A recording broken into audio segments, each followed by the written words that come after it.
अगर आपने हमारा चैनल अभी तक सब्सक्राइब नहीं किया है तो कर लें और साथ ही बेल आइकन को जरूर दबाएं। तो चलिए बढ़ते हैं आज की कहानी की ओर। दोस्तों, ये घटना सालों पहले मेरे दादाजी के साथ घटी थी, जब वो एक ट्रक ड्राइवर हुआ करते थे, जिसके चलते वो बहुत दूर दूर जाते थे। कभी तो कई बार उन्हें महीनों लग जाते वापस आने में। और ऐसे ही एक लंबे रूट पर जब वो रवाना हुए तो उनके साथ उनका ही एक साथी मनोहर था। दोनों ही हमेशा की तरह हंसी मजाक करते हुए बढ़े चले जा रहे थे। फिर जब वो नौनीग्राम के हाईवे पर पहुंचे तो उन्हें एक पुलिस वाला नजर आया, जो हाईवे के बीचों बीच खड़ा होकर ट्रक रोकने का इशारा कर रहा था। उस दरोगा को देखते ही दादाजी ने ट्रक की स्पीड कम कर दी और ट्रक को साइड में लगाते हुए बोले, क्या बात है दरोगा साहब? इस पर दरोगा ने दादाजी को ट्रक से नीचे उतरने का इशारा करते हुए कहा, ट्रक से नीचे उतरो दोनों। दादाजी को उस दरोगा के बात करने का तरीका बहुत ही बुरा लगा, मगर दादाजी उस दरोगा से किसी भी हालत में उलझना नहीं चाहते थे। ट्रक से उतरते ही उस दरोगा ने दादाजी और मनोहर अंकल की गर्दन पकड़ ली और दोनों को खींचते हुए अपने साथ ले जाने लगा। दादाजी और मनोहर अंकल उस दरोगा से लगातार पूछे जा रहे थे, अरे दरोगा साहब, बात तो बताओ, गलती क्या हो गई हमसे? हमारे साथ ऐसा क्यों कर रहे हो? मगर उस दरोगा ने दादाजी को कोई जवाब नहीं दिया और जवाब देने की बजाय दरोगा जी दादाजी और मनोहर अंकल को खींचकर ले जा रहा था। बेवजह की इस बदसलूकी से दादाजी को एकदम से गुस्सा आ गया और उन्होंने विरोध करते हुए दरोगा को सड़क के एक साइड में धकेल दिया। दरोगा सड़क पर अभी गिरा ही था कि वो दरोगा गुस्से से तिलमिला उठा और मनोहर अंकल पर बरस पड़ा। मनोहर अंकल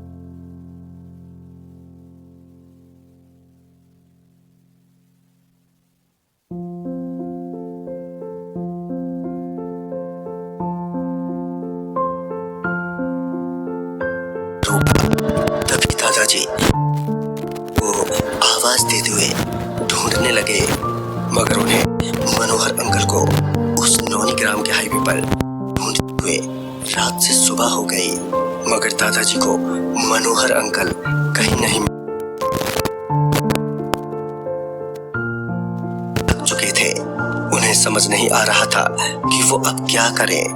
वो परेशान हताश वहीं हाईवे पर ही घूम रहे थे कि तभी वहां के लोकल लोगों की नजर दादाजी पर पड़ी। दादाजी को परेशान देखकर उन्होंने दादाजी से पूछा, क्या बात है, आप काफी परेशान लग रहे हैं? तो इस पर दादाजी ने बड़े ही उदास मन से बीती सारी बात बता दी। दादाजी की सारी बात बताते ही उन सभी लोकल लोगों में एक डर सा फैल गया। उन लोगों के चेहरों की उड़ी हुई हवाइयां देखकर दादाजी को ये समझते देर नहीं लगी कि मामला काफी पेचीदा है। इससे पहले दादाजी कोई सवाल करते